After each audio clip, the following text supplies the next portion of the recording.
Greetings to one and all present here.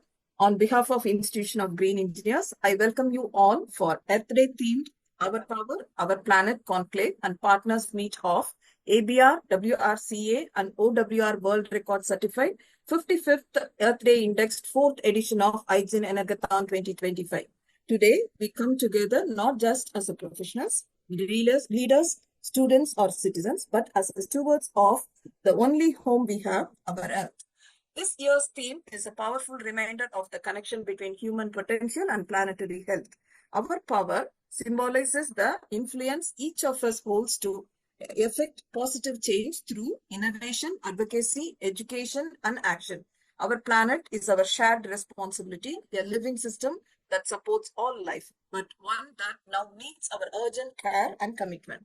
In this meet, we gather ideas, share solutions, and strengthen partnerships that can drive climate action, protect biodiversity, and promote sustainability. From clean energy transition to local conservation efforts, every voice matters and every initiative counts. We have 7 experts from different parts of the globe who are already working on different sustainable actions and creating awareness to younger generation. Each speaker talks about the importance of their teams, the action plan to be adopted, what policies and regulatory frameworks are needed to accelerate the adoption of clean energy technologies. Let today be more than a commemoration. Let it be the call to action. Let us listen, learn, and lead with purpose. Once again, I warmly welcome you all, and I look forward to the day filled with the inspiration, insight, and impact. Without much ado, I invite Dr. Ramesh, President of IGEN, to deliver the opening remarks. Thank you so much, ma'am. It was very wonderful evening, wonderful morning, and all the people across the globe, those who are watching the program in live, and it was very happy moment that SDG 17 always we pointed out partnership for the goals. So with the partnership, we can be able to do lot of achievements. It was a happy note. So the one part is getting the partners. The next part is connecting the same partners for a couple of years is very, very tough. So, but today the partners, those who are connected us for traveling with us for last 3 years. It was a very wonderful moment having a very good relationship with like LM Global and Birjan ma'am. It was a very fantastic journey with you. On this occasion, I would like to thank Deepak, and through Deepak only I connected, and he is a very powerful person connecting the people across the globe.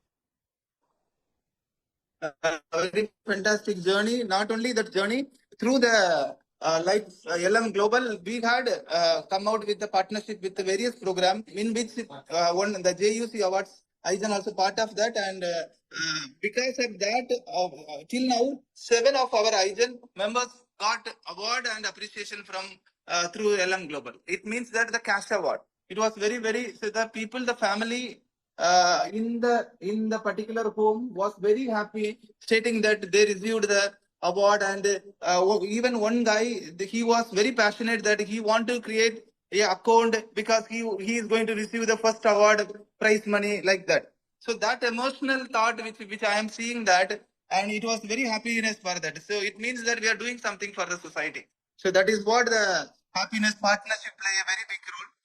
Thank you so much for your partnership, ma'am. We will continue till our power, our planet is there. We will continue the journey. And on this occasion, I would like to thank another very big partner, that is Srividhya madam. So she is always passionate and always very supportive. So like that, we had a very good program which connected with EduGate Global. Presently, the very long big program is going on. That is for G20 International Summit. We have 4 or 5 partners, and not only that, a lot of initiative. So through the EduGate Global, till now, I hope around 100 plus students participated as the speaker. That is a youth speaker. Around 60 to 70 professionals, faculty members participated as the youth, participated as the professional speaker.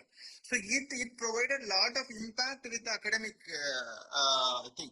Because I am totally academic, so it created a lot of impact with that. So on that occasion, I would like to thank Srividhya madam, because your support, your team, all the supports together, we are growing. It was a happy moment.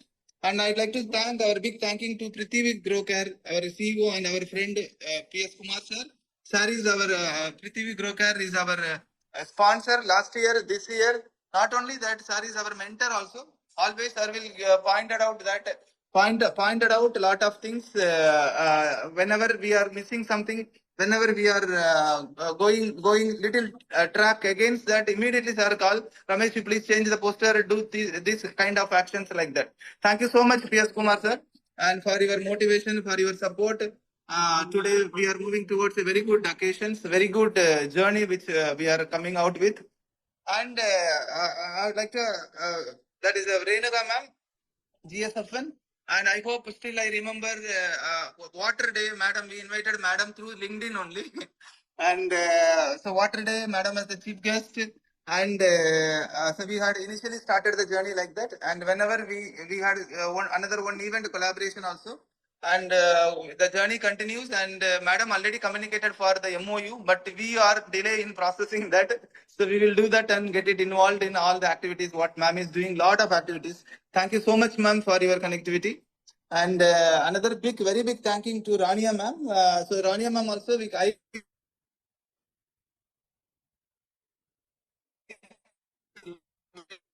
connected through our one of our director. Very sorry, the Facebook I will open. Yes, Rania is talking to this community, the next community like that. In India, the most powerful speaker, Rania ma'am. It means that because my friends are there, lot of friends are there, no. So they will always text me that can you provide Rania ma'am contact so that we can able to give invite madam as the chief guest or madam as the invitation for the programs like that.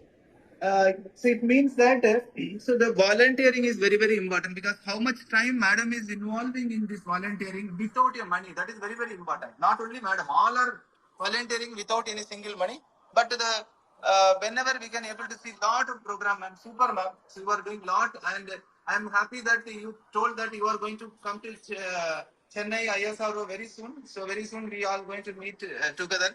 Thank you so much, ma'am. And I am very happy to welcome our Ramamurthy, Ramu, Dakshinamurthy Ramu. He is the founder of Sustainable Development Council, and maybe 1 year relationship we are having. And I'm very happy that two of our partner is already with the consulting status ESCO certification, like LM Global and Sustainable Development Council. Two of the partners having the UN ground pass. That is a very very happy moment for us. And IGEN also planning to apply. Already, this is a maybe May last is the last date. We are going to apply for that. So that status organization, it is very tough, and Ramu is doing a lot of good. Very recently, Ramu and team conducted a football match, STG football match. That when Ramu taken that ball and kept a picture, it looks very nice. That because STG logo in the football, it is a different concept. So not only that, lot of activities. Very coming 21 in in Bangkok, the program is there. Maybe he will involve. He will tell more about the United Nations related activities when during his presentation, so that the students and professionals watching there they can able to know. And he is one of the award winner also in the UN. Very happy, Ramu. So your connectivity, you all know this is what actually the major team, those which you all are seeing with IGEN connectivity. And thank you, Ramu. And another happy news, Deepak. Deepak, I think Deepak is traveling. Hi, sir. Hi, sir. Good evening. I'm here. Right. Deepak, it was very thank you so much, Deepak, because you were in kickstart your initiative only. IGEN is in traveling in a very good path. Still, I remember 3 years back you had connected with us, and after that we had a long relationship. That with you only now IGEN is part of United Religious Initiative. We had a cooperation circle called IGEN Vidyar Green Circle. So because of you, not only that, because of you are seriously connecting the people and connecting with IGEN. And that is very, very happiness. And thank you so much, Deepak. So with all the thanking note to all, so we will be moving together with 20-25 minutes marathon. That is 16 morning, 8 o'clock we'll start, and 17 evening, 9 o'clock we are planning to end. And a very happy note, I would like to, we had received the new world record for ENERGETHON 2024 that we are going to officially launch in 2025. That is official world record, OWR world record, European Union. We received and all the partners also eligible to achieve the certifications because all these partners also there in the ENERGETHON 2024. So we are going to launch that certification on the inauguration of our ENERGETHON 2025. So that is what normally we will do. It will take long process. 2 weeks back we received the world record certifications, and this year also we are going to attempt a new world record. So that we are planning to apply for searching for the organization to apply for that. So with that note, I will be again maybe I will come join in the end of the program. Now moving on to the Anuradha. Thank you so much, ma'am. Thank you, sir. You really explained very well about the power of partnership in the success journey of IGEN, sir. Without much this thing, I will call upon our first speaker, Ms. Birjan Anwar. She's going to talk about introduction to harvest plastic concept in connection with the SDG 14 and SDG 15. Before going to that, I just introduced Madam. Ms. Birjan Anwar is a producer, originator, founder, president, and head representative of the LM Global ORG to the United Nations Department of Global Communication since 2005. She has been leading and producing all aspects of its e-publications and public programs and Light Millennium TV programs since 2000. Officially formed in New York in 2001, she carried out the organization's association with UN as an NGO in 2005 and has been head NGO representative to the UNDGC since then. In 2024, as a head NGO representative to UN, she represented LM Global ORG at the 2024 UN Summit of the Future Summit of the Future, that is SOFT. In support of SOTF, she has launched a 5-year campaign on the compulsory peace education and ICTs concept, which has inaugurated on October 5th, 2024, and has already presented 4 events, including Education Day on January 25th, 2025.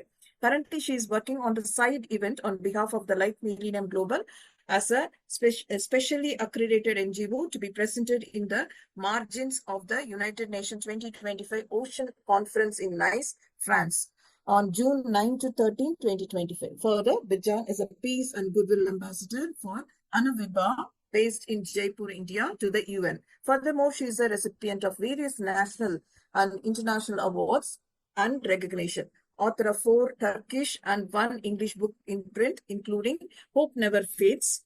Authored numerous concepts of public events, including compulsory peace education ICT's vision. Holds a master degrees in media studies from the New School University and BA in Fine Arts from the Minar Sinan University, Istanbul. This is a very brief introduction about you, ma'am. I request you to, I invite you to take a stage and talk about your organization as well as your team, ma'am. Thank you so much, Dr. Anuradha, and thank you so much, Professor Ramesh, and thank you also, Niranjan, and also coordinator of the session. I am honored and privileged to be with you today, especially for the 3rd time, IGEN ENERGETHON 2025. Actually, about me or the Light Millennium, it's very much merged. I become one, I think. So it might sound redundant. So I will try to avoid it. So I have to skip some parts, but the concept of the Light Millennium was initially introduced by me in 1999 over the web and officially formed in 2001. So I will skip the UN part, and the organization develops and presents multifaceted concepts across various platforms, ensuring its activities resonate with the relevant UN Sustainable Development Goals and the UN days and decades, all of which are documented and accessible through our two websites, lmglobal.org, and the original initial one is Late Millennium Org, and the Late Millennium TV channel through Vimeo. What we do. The lmglobal.org has mainly focused on raising public awareness via multimedia platforms, encouraging active participation from all walks of life, and promoting the following matters within its capacity as a volunteer and rights-based organization. Human advancement is as first. Without human advancement, we don't support development because it has two edges. Human advancement must be at the center of any development concept and any investment. Democracy, equality, and justice, fostering world peace, freedom of expression. And the freedom of expression widely understood when people face an individual or a group of people or a politician, when they face a legal consequences, and then it becomes a freedom of expression issue. But our concept is completely different. Our concept is freedom of expression should and must start as soon as a baby, a child is learning the first word, first sentences, and then because it's a lifelong restrictions attached to that from the family, religion, business, education. So with isolating all those elements, components, and then just focusing on the political aspect of the freedom of expression, I don't think that we will ever get right. So that's attached to that, we encourage intellectual productivity from early age when we receive and when we communicate. Actually, in that context, also our JUC Hours project is designed in a way encourage the youth to for intellectual productivity. And girls and women's rights, cultural diversity, advancing a culture of peace and global connectivity. In connection, this ocean related theme that we will have in connection with the Harris plastic, we organize produce Water Day related program since 2001, and also the program for World Ocean Day, including a panel in 2022 on plastic pollution. That actually brought us for this one also for the Ocean Conference. As you heard, thanks to Dr. Anuradha in my bio, we are specially accredited to the third UN 25 Ocean Conference. We did for the Summit of the Future. We did also for the 2023 UN Ocean Water Conference. So this is the next, we already get the registration information, and will present a virtual side event at the margins of the 2025 Ocean Conference titled New Ways to Effectively Scale Plastic Recycling, Societal Change for the Collection of Plastic Can Create Significant Impacts. We are partnering for this side event with Ocean Recovery Alliance, along with the Permanent Mission of the Bahamas and to the United Nations, and the Permanent Mission of Kiribati to the United Nations. The side event will be presented virtually on Friday, June 13 at 1 p.m. Central European Time. Further, along with the side event proposal, we submitted an Ocean Action Commitment to the UN Department of Social Affairs as a 5-year ongoing commitments towards developing and promoting SDG 14 and Ocean Decade. It started from 2021 up to 2030. The lmglobal.org is a non-religious, non-political, not-for-profit organization with 501c tax-exempt status, and non-governmental NGO, and an independent secular volunteer-based organization. Now, I would like to introduce the May 17th session titled SDG 14, Harvest Plastic for Ecosystem Sustainability and Circular Economy, which supports SDG 14 and SDG 15 and aligns with the 2025 the UN Ocean Conference, which I mentioned before. This 1-hour session on May 17 will focus on the concept, practice, and vision of harvest plastic. I mean, the sound doesn't appeal harvest plastic, but because the negative kind of understanding or reaction for the plastic pollution. So harvest plastic is putting completely the other side of the coin in a positive. But then how that will work, that's the whole the session is designed for it. Drawing on examples from Cambodia and Indonesia, our keynote speaker, Mr. Doug Woodring, is a global expert, visionary, implementer, and promoter of the harvest plastic concept and the circular economy. Our second speaker, Ms. Yola Prayanti, is the coordinator of the Harvest Plastic Lombok in Indonesia.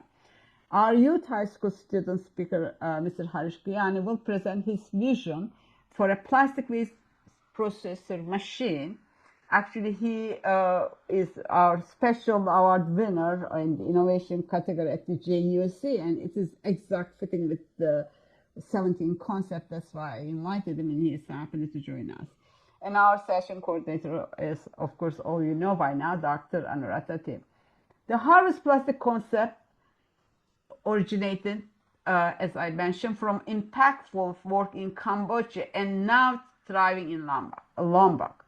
Offers a compelling community-driven solution to plastic solution. It directly addresses SDG 14, life below water, by capturing all plastic types at the household level with its innovative wet and dry sorting system, achieving remarkable recovery rates and preventing ocean leakage.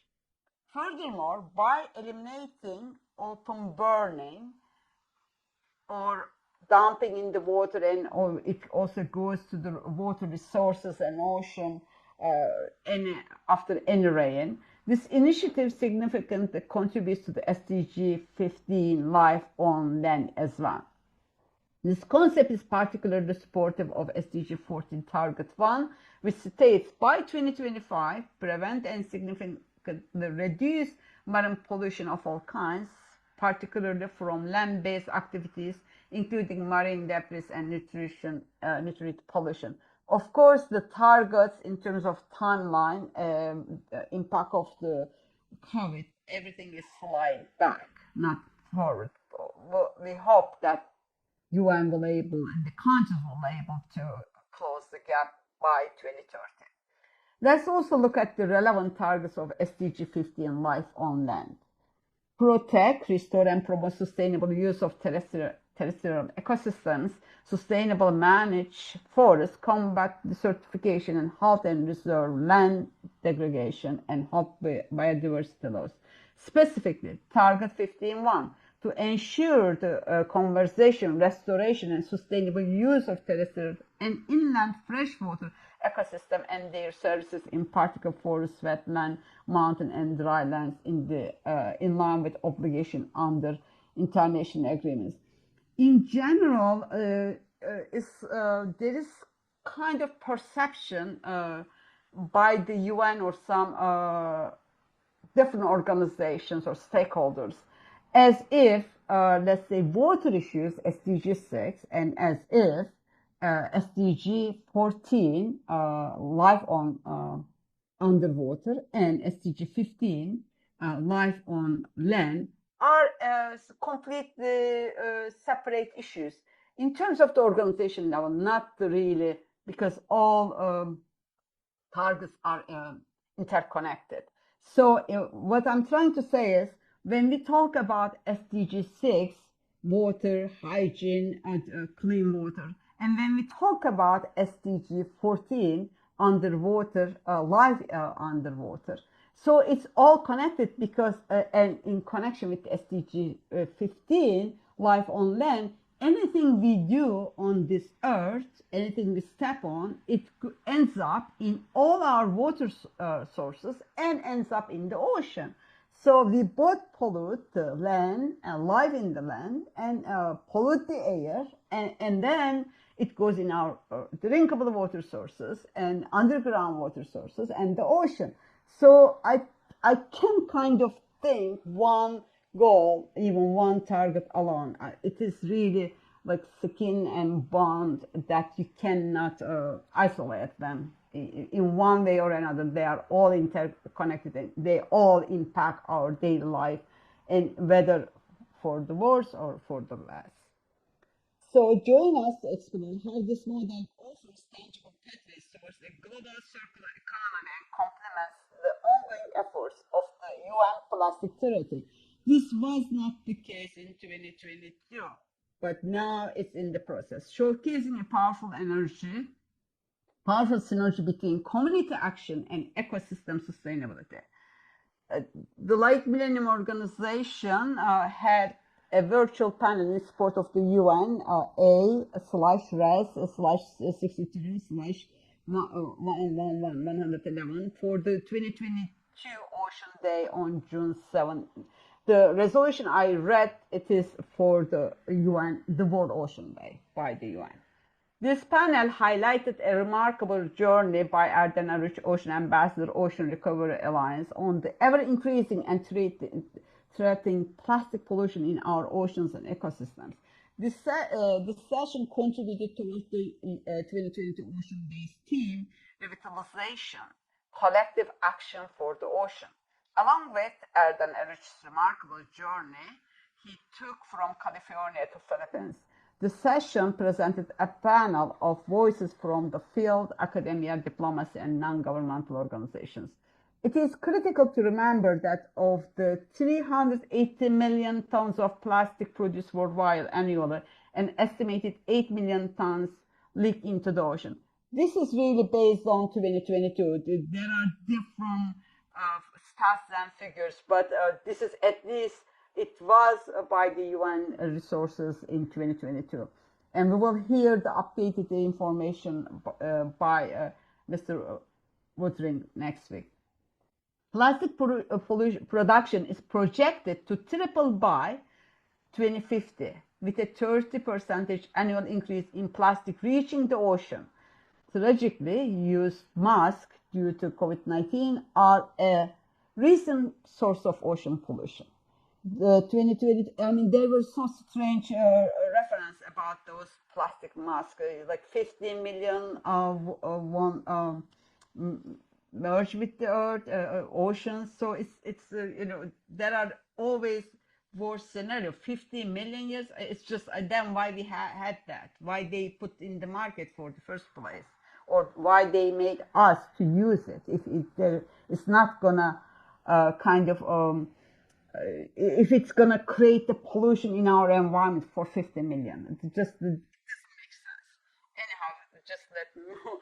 Overall, the session aimed to raise awareness and suggest global policy requirements on single-use plastics, focusing not only on recycling, but also on developing a globally binding treaty to transform our systems to reprocess and reuse these plastics in various fields, including construction, manufacturing, and daily consumption. One of the examples, Mr. Woodring was also our speaker at that session. I was really very impressed. He referred and showed with a slide that they produce from those plastics, collected recycled plastics, briquettes to build house in Costa Rica. So there are multiple ways to produce in different forms to reuse it. So that's why actually I developed this project for the UN Ocean Conference, and based on Professor Ramesh's invitation, another version focusing on the plastic, harvest plastic for the ENERGETHON. So I won't list all the things, but perhaps one or two highlights. For instance, over 3 billion people depend on marine and coastal biodiversity for their livelihood globally. The market value of marine and coastal resources and industries is estimated at 3 trillion per year, or about 5% of global GDP. Marine fisheries directly or indirectly employ over 200 million people. Coastal waters are deteriorating due to pollution of eutrophication. Without concerted efforts, coastal eutrophication is expected to increase in 20% of large marine ecosystem by 2050. So maybe another point, because I have 20 points. Around 680 million people live in low-lying coastal zones. That is expected to increase to 1 billion by 2050. So our concept for the IGEN ENERGETHON 2025 SDG 14 Harvest Plastic for Ecosystem Sustainability and Circular Economy supports the 2025 UN Ocean Conference and the United Nations Decade of Ocean Science for Sustainable Development from 2021 to 2030, aligning with the SDG, again, 14 and 15. The harvest plastic concept correlates with the, as I try to illustrate, SDG 14 and 15 because plastic pollution significantly impacts life on land and in the ocean, particularly when it is not carefully recycled, when an adequate infrastructure is lacking, and in the absence of a global legal framework such as the UN Plastic Treaty. Hopefully that will be agreed on, still in discussion. We will hear more about the UN Plastic Treaty, including its current status and what it offers from our session's keynote speaker, Mr. Douglas Woodring from Ocean Recovery Alliance. So perhaps you all know, just I put one note for the larger pictures, and it is from the UN resources, why the ocean matters. The world's oceans, their temperatures, chemistry, currents, and life drive global systems that make the earth habitable for humankind, as we all know. Our rainwater, drinking water, weather, climate, coastlines, much of our food, and even the oxygen in the air we breathe are all ultimately provided and regulated by the sea. Throughout history, oceans and seas have been vital conduits for trade and transportations. Careful management of this essential global resource is a key feature of a sustainable future. However, at the current time, there is a continuous deterioration of coastal waters owing to pollution and ocean acidification, which has an adverse effect on the functioning of ecosystem and biodiversity. This is also negatively impacting small-scale fisheries. Marine protected areas need to be effectively managed, and vast resources and regulated need to be put in place to reduce overfishing, marine pollution, and ocean acidification. Our source UN.org, Ocean Day background. So thank you so much for the opportunity. I tried to detail, illustrate what is our concept and also relate with the larger concept. Thank you so much for the giving opportunity, and you will hear more from the experts on this issue. Thank you. So, thank you, ma'am. Thank you for providing like lot of details, like for your engaging and deeply meaningful way on your harvesting plastic concept and the alignment with that SDG 14 and 15, and your passion for like for the environmental responsibility is truly commendable. Like you have given a urgent requirement, like how global challenges is not only like today's dialogue. It's about strengthens your collective mission, and we are grateful for your dedication to amplify the unheard voices and unwavering commitment to a better world. So through your perspectives, ma'am, thank you so much. Thank you. So next, moving on to the next speaker. So we have with us Dr. Renuka Lathur, ma'am. So before she is going to give her views on making it possible, building an inclusive, resilient, and accommodative future for all. So before going to that, I'll give a short introduction to madam. So it is about a great respect and admirations that I introduce ma'am, an inspirational global leader in sustainability, innovation, and transdisciplinary collaborations. So Dr. Renuka Lathur is the founder of Global Sustainable Futures Progress Through Partnership Network, and ambitious initiative dedicated to advancing the UN Sustainable Development Agenda 2030 through inclusive and impactful partnerships. Her network brings together early career researchers and professionals from both the Global South and Global North, creating a vibrant platform for knowledge exchange, mutual learning, and capacity building. So, as part of her holistic approach to sustainability, viewing it through a multidimensional lens that includes social, economic, and environmental dimensions. A strong advocate for system thinking and stakeholder participation, she works tirelessly to foster governance models, research methods that are collaborative, innovative, and social oriented. So, through her work in research, education, and practice, she has empowered countless individuals and institutions to pursue sustainable transformations in ways that are deeply co-created and meaningful. So, today we are honored to have a speaker on a theme making it possible a building inclusive and accommodative future for all. So, I welcome you, ma'am, and I hand over to you.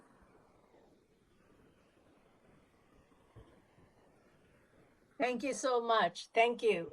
And congratulations to Dr. Ramesh and your team. And I must say the dedication is so high that I I I I was just chased by Anuradha to make this happen. So thank you very much. So I will now over to me like for sharing my I will share my video which explains you the objectives and vision of GSFN. And it was started 5 years ago, so it is 4.5 years old video, but still the vision remains the same. So I would like to share that first.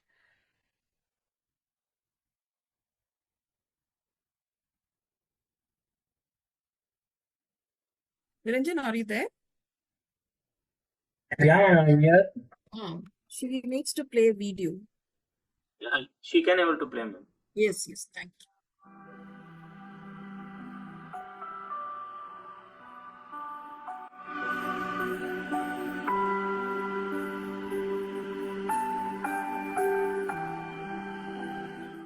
Despite very significant development gains globally, which has raised many millions of people out of absolute poverty, there is substantial evidence that inequality between the world's richest and poorest countries is widening. Today, the world has become more complex, and poorer countries have experienced significant economic and social development. However, the inequalities within countries have also been growing, and some commentators now talk of a global north and global south, referring respectively to richer and poorer communities which are found within and between countries. There are many causes of these inequalities, including the availability of natural resources, different levels of health and education, the nature of country's economy and its industrial sectors, international trading policies and access to markets, how countries are governed and international relationships between countries, conflict within and between countries, and a country's vulnerability to natural hazards and climate change. So most importantly, researchers are called upon to address the barriers to climate science in the global south. These culturally diverse nations of global south are united by common threats to their sustainable futures. Challenges faced in creating collaborations, partnerships across national borders and academic disciplines. Through Global Sustainable Futures Progress Through Partnership Network, we want to play a leading role in creating an inclusive, collaborative, innovative, and engaging platform for early career researchers and like-targeted stakeholders, including startups and entrepreneurs, supported by experienced senior researchers and business leaders, where everyone can share in their research, innovation, visualization, and enthusiasm in parallel to network success. Our fundamental objective is to create a strong research environment, building to a multidisciplinary and multisectoral team of endogenous professionals that would be capable of pursuing and utilizing participatory and integrative approaches in solving public and environmental sustainability problems. Therefore, our priorities are empowering and capacity building, working with researchers to empower communities and individuals, increase independence and support to those who need it, give researchers and stakeholders the legacy of sustainable practices, fair and inclusive, improve economic and social and environmental equality, pursuing development which offers fair distribution and access to good quality life and working conditions. Networking and engagement provide an innovative and global-wide platform to make global sustainable futures progress through partnership network, an effective and well-connected network, transforming traditional society systems to more sustainable systems. And above all, it is sustainability. So, co-create sustainable and resilient development pathways to secure sustainable futures for all and everyone. So, the key focus is mobilization and engagement, building a community of practice, creating a strong leadership, and producing a critical mass of good practices. 800 coordinators from 105 countries have joined me. So I also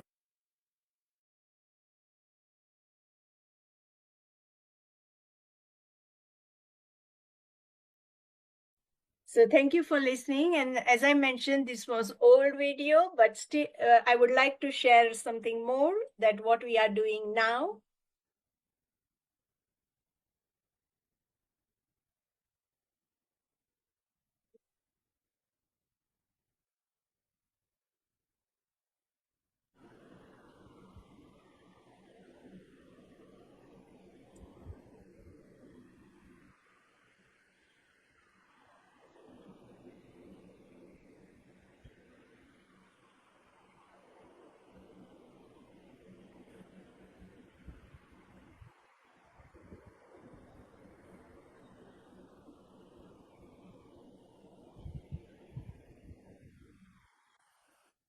So currently we are having 8,000 coordinators in 180 countries, and through them and institutes like IGEN, we are able to connect to 2 million people. We have won 7 prestigious awards, and we have done more than 2,000 hours of online videos with all the partners. And then we have 27,000 LinkedIn connection. We have awarded 600 leaders with GSFN awards, which are normally like generally happening at the end of the year, which is GSFN annual awards. And then we have 5,000 or more media posts. We have been in 500 high-level dialogues, including COP and many semi-COPs and all COPs, and also at many other various levels. And we have so far provided 10 free educational programs, and we are working on more. We have received 6 research grants and working on more. And we have been impacting education, research, and community engagement and businesses. We are trying to bridge the gap between Global South and North, but also to transform the landscape for low and medium income countries by connecting academia, businesses, policymakers, and communities. And especially our core business is to leaving no one behind. So that is where I am. And so I will now explain just a little bit more on my latest initiative, which I would like to share again. So let me share the slide.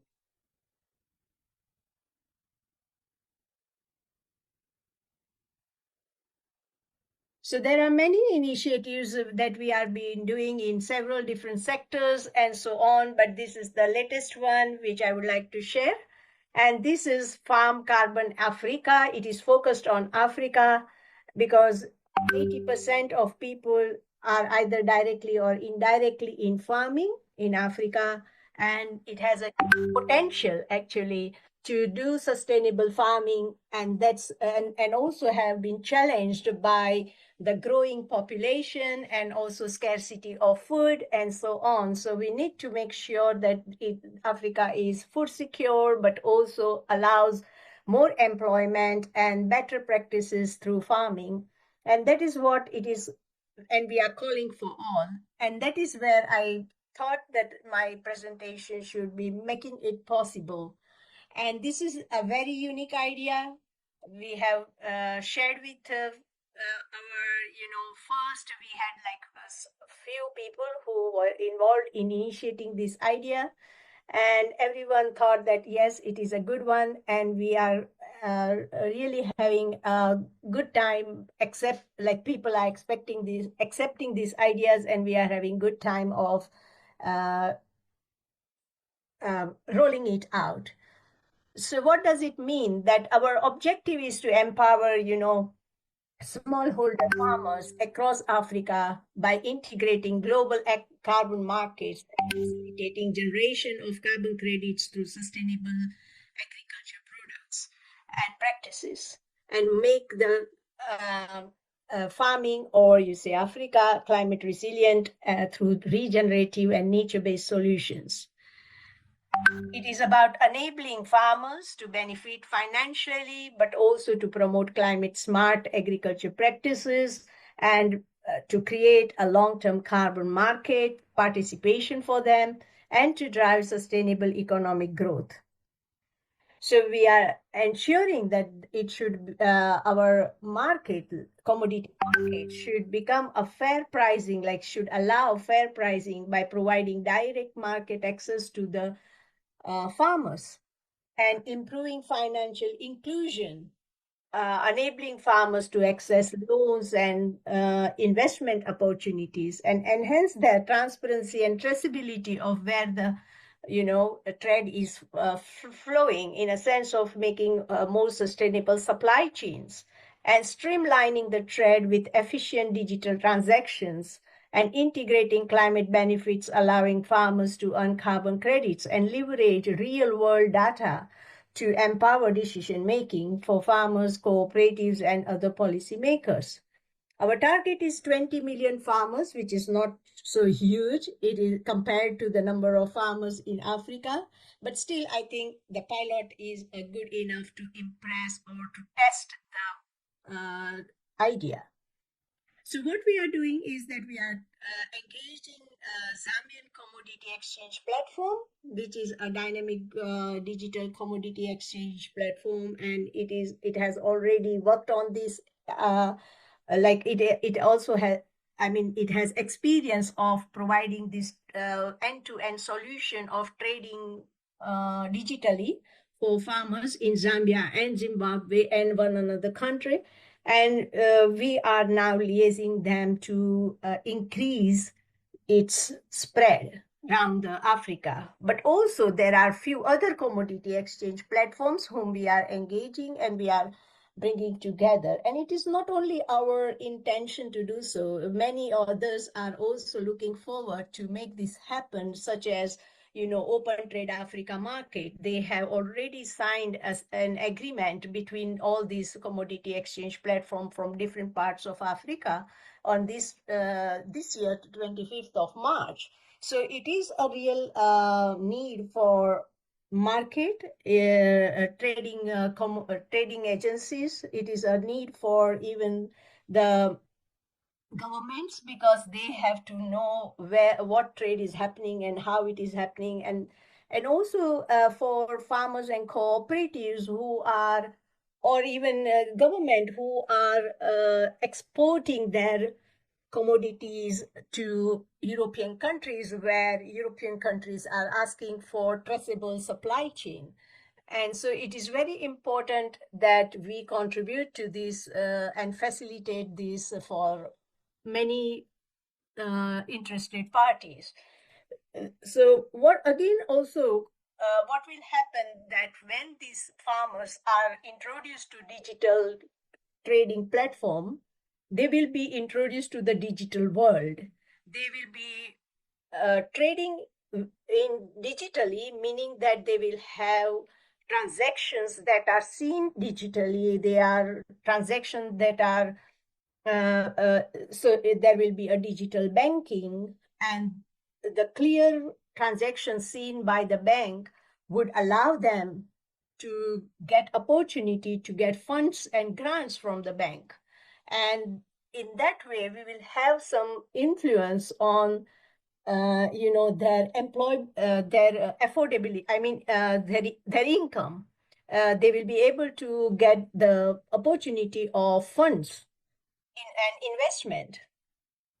And also, they would be, after showing this transaction, they would be also eligible for insurance and other things as they become more and more capable of handling finance, and which is again traceable and transparent, seen by the investors. So that is what one thing is happening. But at the same time, we will get a data which would potentially uh, uh, tell us that where are the potential carbon credit project lie, meaning that we will be able to say get some 10,000 or 20,000 farmers and know what's happening with their crops and how is their soil or what is their location and how we can improve and so on. So these all things can happen. At the same time, because the farmers at the moment also, I will tell you afterwards what happens and so on, but farmers and other partners are involved at early stage, and therefore everyone knows what's going on. And we are introducing more and more training to them in a sense of how to get on the digital platform, what is the digital, systems. I'm also actually making a manual for them how to understand what is computer or what are the operating systems on phone and how to operate a Google browser, how to get access to Google Form, and how they can fill up their data, what data are required, what units are required, and all that's very, very basic, essential skills or essential knowledge which is missing with farmers, that we are providing them. We are making that all effort to provide them for free so that they can understand, they can learn, and then they can make use of these platforms effectively. So that is what we are doing, and therefore partnerships, collaborations, and all that is so vital here, that without everyone's help, we cannot do that. Fine. Then later on, moving forward, we will be able to register such projects on an international registry market, and that will bring some carbon credit revenue back to all the stakeholders. And this is one type of international carbon registry platform, and you can see that there are several projects already displayed there or published there, and they are like some sort of social media pages of each projects. You can get their project papers, you can get their who are involved in it, how much carbon credit it will develop, and where the carbon is sold, and all the things are openly published. And that is what we are wishing to do, more and more transparent publications of these projects. So there are four main stakeholders here: all farmers, smallholder farmers, but also cooperatives, then the carbon advisory firm like me and others who have joined to deliver this program, and the carbon exchange market, that the commodity exchange platform, which I mentioned, that they will be playing a big role. So, and the sharing of the carbon credit revenue would be something like this, that we will allow 50% of the revenue to go directly to the smallholder farmers.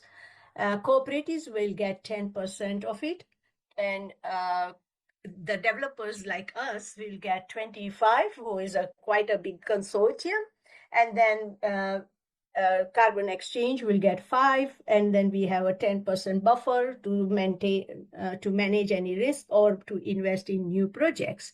So here we have estimated that, say, if we have 10,000 farmers and we develop a project maybe in biochar or agroforestry or rain harvesting and so on, then we can they will get 250,000 back as a revenue, which can be a very good income for farmers. So that is where what we are doing for this initiative, but how we are inviting everyone to make it happen. And that is what we have done is we have we have organized Independent Continental Champion Council for 20 Million Farmer Initiative. And we are calling all the volunteers to join this. And we have already got 200 volunteers. And there are many, many institutions, many kingdoms and queendoms, and many high-level people have joined as champion for this program. And we are providing them a letters and badge for this championship, so that they can take our authority, they can be authoritative voice for us to reach out to other farmers or other respective stakeholders. And within just 1 month of announcement, which was just informal announcement, we haven't done any marketing or launch or anything like that. We have already got 3,000 farmers on board. So that is what we are doing here, and I will stop for anyone if they want to ask any questions and so on. Thank you very much. Thank you, ma'am. Thank you, ma'am. It's actually a wonderful initiative. Anyone, actually, this is more of a presentation, ma'am. So people may ask in the messages or something like that, because only the partners are here. We will have a detailed session during ENERGETHON 2025 main events, ma'am. Thank you for your inspiring speech on how to co-create sustainable future through empowering and capacity building among the inclusive society communities and spread impacts through education, research, community building, and business partnerships. Thank you, ma'am, for introducing the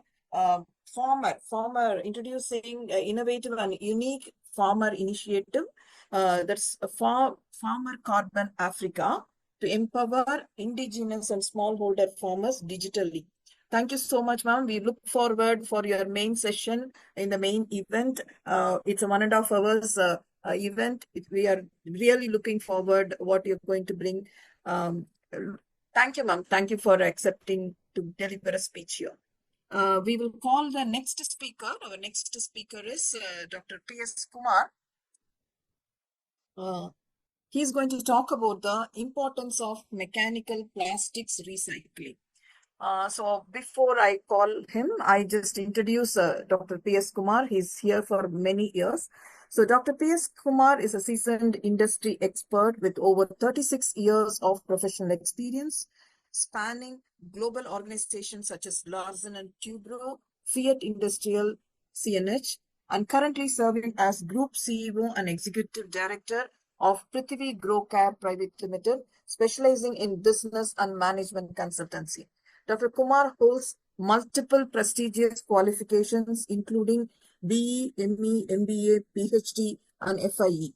His extensive expertise lies in the market research, marketing strategy, value selling, R&D, and customer delight and system implementation, with a strong focus on profitability and efficiency. A certified master practitioner of neuro-linguistic programming NLP, he has proven track record in business analysis and scientific planning, strategy formation and root cause analysis, tailor-made solutions and system-driven organizational design, implementation of Industry 4.0, 5.0, and intelligent systems, enhancing competitiveness in MSME globally. He has contributed significantly to business continuity management, manufacturing, software integration, and product lifecycle management across sectors, including plastics and financial services. Passionate about people development, Dr. Kumar has mentored and transformed over 1 lakh professionals in the last 25 years, making him the true leader in the field of management, consulting, and capacity building. Sir, with this brief introduction, I invite you to take the stage and talk about your theme, sir. Sir is Thank you so much. Good evening to all. Good morning to a few people, maybe who are joined from across the world. I'm going to talk about mechanical recycling of plastics. Okay, so why we talk about plastic recycling is, you know very well that SDG, Sustainable Development Goals, responsible consumption and production. Okay, we talk about SDG 12. And the main problem with the people, not with the plastic, the main problem with the people is littering. People make mistakes and put the blame on plastics. Okay, I'm expert on plastics for the past 37 years. So I have done so many products development and all the things. So the problem is not with the plastics, the problem is people. Since we cannot control or transform the people, we put the blame on plastics and we say that plastics is very difficult, or single-use plastics. There is no plastics available called a single-use plastics, because you want to reduce the cost, you keep on reducing the weight and you make it so cheap, so they don't want to pick it up and reuse it. That's all. But that same plastics, whatever you are throwing it as a spoon or fork or a small polyethylene bag, which can be melted and reused also. Problem is, since you are throwing it non-proper way, you are not doing it in a proper sense, it is polluting the entire ocean. Like, you know, madam talked to me some time back about pollution in the ocean. No plastics will walk into the ocean. Like 8 million ton. And I will give you one more interesting fact. 2050, we will have more plastics than fishes in the ocean. So the plastics are not walking into the ocean, no. Plastics are there and you are putting it. I mean, you and me. We are putting it into the ocean and we put the blame on plastics. So problem is with the plastics. So we want to focus, we want to resolve, we want to find a way to solve. The problem is the people do not understand the importance of recycling.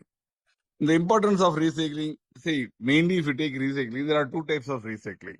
One is chemical recycling, another one is mechanical recycling. Why I want to talk about only mechanical recycling is, chemical recycling is being adopted in the developed countries like Germany and other places, where completely any plastic you put it, you convert into the monomers and you make it again polymer depending upon the properties required. You will get as good as virgin plastic. That means as good as the new plastics. But the cost of conversion is substantially very high. Like you take a gold. The gold is 24 karat is the pure gold. And you make 3 karat gold. And you mix it with 18 karat. You mix it with 22 karat. You mix it with 24 karat. And throw it on the dustbin. And take that and separate all the things. 24 karat separately you have to put it on the 18 karat. You have to put it separately. And whatever karat low grade, it has to be put separately. When you're doing all this thing, what will happen is it has to get melted and you have to convert it. So the cost of conversion of the chemical recycling is very expensive. And why the company or why the big developed nations are doing it? Because they are using they know responsible and they don't mind and they are ready to pay the extra price for the recycled plastics. Whereas in India and other developing countries, you will get a polyethylene bag, that is PE bag or LDPE bag or LLDPE bag at much cheaper rate, maybe 3 rupees, 4 rupees. So you throw it. So what happens is it goes and pollutes and you need to pick up around 20 rupees per kg, you will get a rat picker. So the rat picker will get 20 rupees. He has to bend on around 600 times to take 20 rupees, which nobody will do it. So what happens? It gets mixed with all things. We make mixed with vegetables, mixed with all things. When you are trying to sort out, we will also not focus because it's a mixed plastics. Mixed plastics means you have 7 varieties of steel and 2 varieties of gold and 4 varieties of silver. All these things mixed, and you want to remove all the things. Everyone has a different melting point. The same thing applicable to plastics also. You are mixing LLDP, you are mixing LDPE. There is linear low density polyethylene, high density polyethylene, polystyrene, polypropylene, polyethylene terephthalate, that is PET, and ABS and PC. These are the major things come. What happens? Which whenever it is, when you are going for recycling, which is thin. Why you made thin the bag? Because the load bearing capacity of the bag is very good. PET bottle, why the people made 12 grams, 14 grams for 1 liter water? Because the PET can withstand 1 lakh, 1 liter of water also. 12 grams all it can hold. But when we started, it was around 27 grams. So 27 grams to 12 grams, why the manufacturers come down? It is not for their wish. People don't want to pay the extra price. So they made to 12 grams. So today what happened is, if you want to get 1 kg of PET, earlier the person used to bend himself around 70 times, 80 times. Now he has to bend around 140, 150 times. So we want to reduce the weight, and the problem was created by us. Second, everywhere you take it, even the females, you have a nail, artificial nail made out of ABS. So the artificial nails, you are putting it and throwing it on the things. It is not, you are not disposing it, it's a plastic. It is a plastic, so you are throwing it everywhere. You take anything, all this problem is because of man, human, us. So what we need to do is, we need to go for a reduce the consumption. Reduce the consumption. Governments are implementing rules. Very few governments are implementing, and very few governments are monitoring it also. That means, if you have a car made by Toyota or made by Honda, suppose one car, particular car, one brand of the car, maybe 1500 cc, will have around 250 kg of plastics. In 250 kg of plastics, what happens is, you reduce the weight. So when next the car, the Honda should have the responsibility of collecting it back, the plastic component, and reuse 25% of plastic into their component, which they don't want to do it in India. They are doing it in abroad, which they don't want to do it in India. They don't want to do it in Toyota also not doing it, because they say that, okay, it is raw material is cheaper. Whereas the same thing will not be applicable there. So what we need to do is, mechanical recycling is, you have to safe disposal is very important. The people should transform, and they should know how to dispose it properly. And don't ask for reduced price. Keep on asking for reduced price. You put a barrier properties in. Like you have paper cup. Paper cup is only paper cup. Why you put a paper cup? Because you put a small thin layer of plastic which sticks inside the paper, which holds your tea or coffee. But what is the cost of it? Why don't you go for polypropylene tumblers or cups, which is little bit costly, but recycling is much more easier. And we want to put different colors, we want to put different pictures on the tip. So we are compelling the manufacturers, and plastic manufacturers, they are simply following what you want only. What is the demand made by the people. So the first thing is, people need to transform themselves, and they should know how to be responsible consumption, because plastics is not biodegradable. And even if you take biodegradable, there are different types of biodegradable. Everything is called as bioplastics because it's a trade name, it's called bioplastics. But bioplastics blended with biopolymers, it is not bioplastics. It may increase if provided all the environment conditions are meeting the condition, then the life it will take to decompose will get reduced, but it not happen. But many times wrongly people think that marketed by people, bioplastics is completely biodegradable. Absolutely not. Biopolymers are also called as bioplastics, and biopolymers are not completely degradable. Bioplastics is correct definition is whatever made out of starch, whatever made out of plant, which will decompose. Then only it is biodegradable. Just because it is taking less time, and you put the PLA bag, which is biodegradable according to some of the experts, you put it in the drain, your humidity is not get controlled, your temperature is not getting controlled, it will not decompose fast. So the problem is with the people. So when you are doing the mechanical recycling, what you are trying to do is, we remove the small parts. That means thin parts. We blow it out. We cannot do anything because it's mixed plastics. I can use it only for making some other product which cannot be reused. Whereas if I able to segregate PET, say if I able to segregate polypropylene, if you are able to segregate polystyrene, if you are able to segregate all these things separately, then what will happen is, I can able to produce it. And reproduction is a must. And people have to pay more price for the recycled plastics. People should understand who consumed these plastics. You or me or your brother or my brother or your sister, my sister consumes somewhere in the world. We cannot say that I cannot pay for my mistakes or my brother's mistake, my sister's mistake. We consume and we consume more than what it is required, and we don't want to pay the extra price. Then who will solve the problem? So the responsible consumption is the most important thing. Similarly, responsible production, which I told you already. Where what will happen is people have to make use of it 20%, 30%, depending upon the application. People or the OEMs, what you call original equipment manufacturers, should have the responsibilities of sending it. I don't want to talk about SCG 14 where Madam has talked about life below water. I can only add only one point. 2050 will have more fish than plastics in more plastics in than fish in sea. Okay. Clean water and sanitation also it has a lot of things like you have polypropylene. People don't want to pay for polypropylene nanocopolymer PPR pipes. People want to pay a very low price, and you put in PVC pipe, and you put the ban on PVC bottle, but you drink water in PVC pipe. What is the fun in it? So any government organization should have common sense.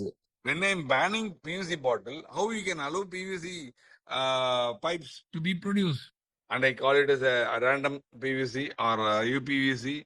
All this is some modification they are doing it, but PVC is not recommended. In that case, we remove completely ban it. No. Go for PPR, drinking water application, at least use PPR. No. You can use PVC for drainage, you can use PVC for something else, gardening and all.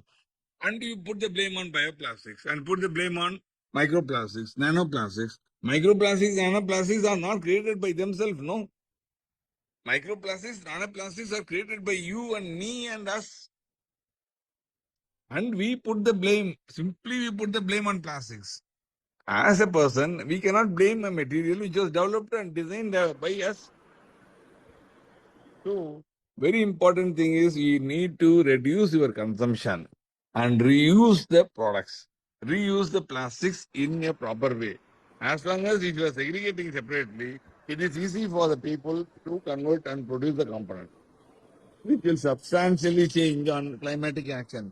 Many countries I have seen people are burning plastics. That is not the correct way of doing it. In my terms, if you ask me, allow me to talk, burning plastic is not a solution. And people say that I'll recover oil, I'll recover heat. That and all, we will not burn to gold to recover the heat. No. That is how we have to think it in the direction. So I will talk more about this and different applications later. So with this, I think 9 minutes over. I hand over the session. If any have doubts, you can write to me. My email ID is available ed@prithvigrow.com, and I'll be happy to associate and help you out. Thank you. Thank you, sir. Thank you for delivering a solution-oriented perspective on the importance of mechanical plastic recycling. Thank you, sir. And we are moving to our next speaker, Ms. Rania Lambu. She is a great honor to introduce an exceptional global educator and a visionary leader in the field of interdisciplinary learning, Ms. Rania Lambu, affiliated with the Greek Ministry of Education and Religious Affairs and the Greek Astronomy and Space Company. She brings an inspiring fusion of science, creativity, and innovation of education. With strong academic roots, she has built a distinguished career focused on cognitive psychology, neuroscience, and STEM education. Her work is defined by the bold integration of STEM with astronomy, physics, and language teaching, breaking pioneer new paths in global education. A finalist for the Global Teacher Prize 2019, she has received numerous awards, and as the ambassador of education of Greece, she has stands as a global advocate for transformative learning, tirelessly promoting an educational innovation aligned with the United Nations Sustainable Development Goals. She is a founder of 4 international educational projects that are shaping the young minds and inspirational systematic change across the continents. Her strong belief in brain-based learning and neuroeducation underpins her mission to make education not only accessible and inclusive, but also a scientific grounded and intellectually empowering. So today we have a privilege to hear her speech on the topic utmost importance aligning UN energy policy with climatic justice. So I once again welcome you, ma'am, and over to you. Thank you. Thank you so much, Dr. Sanjita and Dr. Anurada. Warm greetings from Greece, from Athens. On behalf of IGEN partners, it gives me immense pleasure to welcome you all, me too, to pre-conference 5 of IGEN ENERGETHON 2025. It's a pivotal gathering of minds and missions dedicated to shaping the sustainable energy future. It's, I think, the third time that I'm joining this event, and already I'm a part of IGEL 5 years. I remember the first time Dr. Amis invited me as guest of honor was in September 2020. So already 5 years, I'm a part of this journey together. I'm very happy and very honored. And of course, as we come together today in this thematic dialogue, we stand aligned with the spirit of Earth Day 2025, whose theme, Our Power, Planet, reminds us of the shared responsibility we all bear to safeguard our environment and catalyze the transition to renewable energy. And I could say that this pre-conference is more than just a conversation, it's a call to action. It is a platform where innovation meets attention, where students, professionals, leaders, and change makers gather not just to talk about the future, but to design it together. I'm STEM instructor at the Greek Astronomy Space Society, and I'm also working at the Greek Ministry of Education. At the Greek Astronomy Space Society, Annex of Salamis and Piraeus launched their STEM philosophy and vision. We talk about a period where nobody knew what was STEM. So we try to integrate STEM in astronomy. We launched the STEM workshops, astronomy workshops, and general lectures on astrophysics and astronomy, which focus on disseminating and diffusing astronomical knowledge in order to make science attractive, to foster interest in astronomy, space science, and related fields through educational and observatory activities. Of course, environment is one of the main priorities. It's why around Greece we're doing a tour to schools. We're conducting climate workshops on climate change, STEM workshops. And these programs, of course, aim to encourage critical thinking, scientific inquiry, and hands-on learning experiences in the fields of STEM. And of course, I have a great opportunity to collaborate with some space experts from NASA, from the European Space Agency. We prepare Greek students in the national Olympiads, robotics competitions, etc. Recently, since Dr. Amis mentioned it, I am very proud because I'm a part of a very important historical space mission, which is organized by Space Kids India in collaboration with the Indian Research Space Organization. And why it is important? Because we talk about involving 12 million girls from different countries in order to teach them, in order to give them a free technical training and create mini satellites, CubeSats, which will be sent to the moon during the Chandrayaan for the next space mission. You can understand that this is historically unique mission. I'm very proud, very honored to be there. So the best student from Greece with me will come there. We will go to India in January 2026, and we will build satellites together with 108 girls from other countries. And these satellites we will be sent to the moon during this Chandrayaan 4 mission. And so my topic today will focus on aligning UN energy policy with climate justice, a framework for equitable transition. The global energy crisis and the worsening impacts of climate change, of course, have compelled the national organizations, particularly the UN, to develop comprehensive strategies for a sustainable energy transition. However, while UN energy policies have made strides in promoting renewables and efficiency, there remains a critical gap in ensuring that these transitions are just and equitable.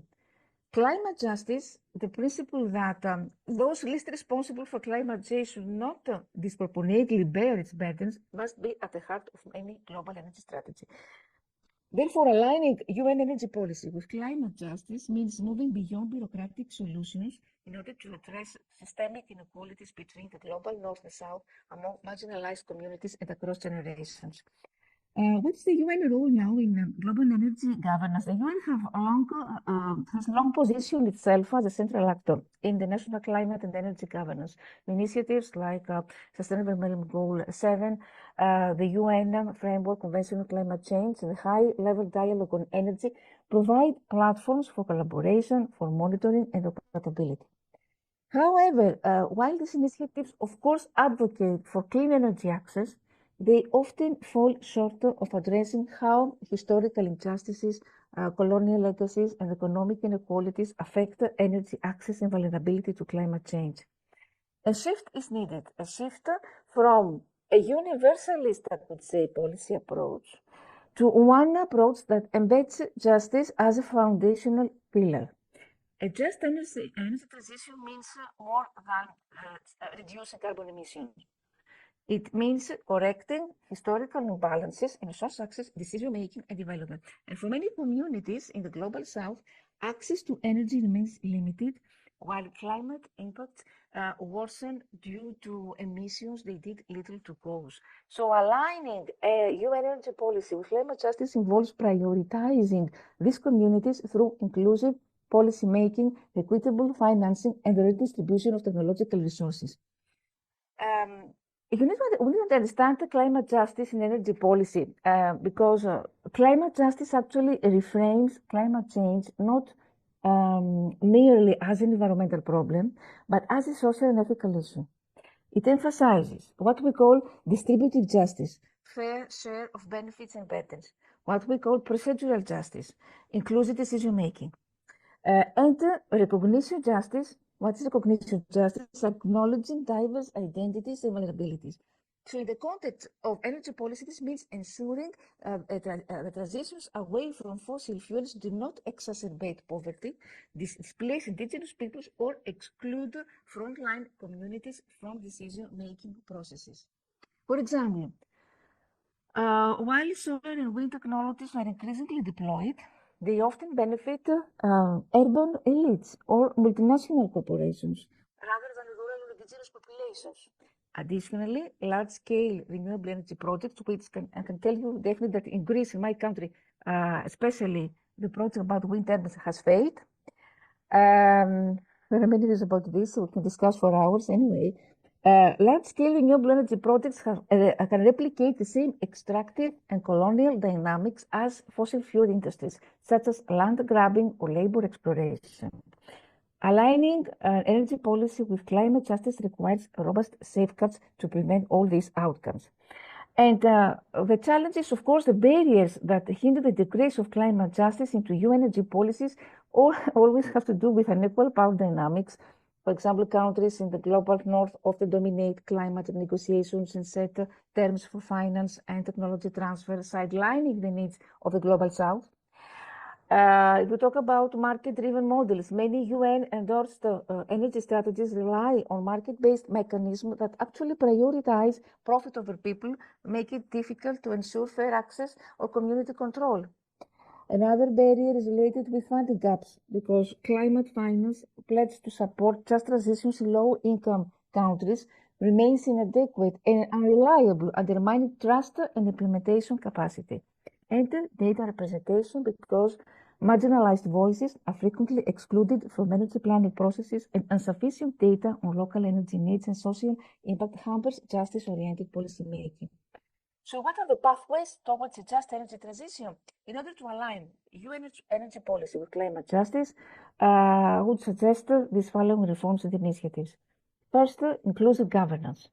This entails empowering communities, particularly indigenous peoples, women, youth, in order to co-create solutions, energy solutions through participatory governance models.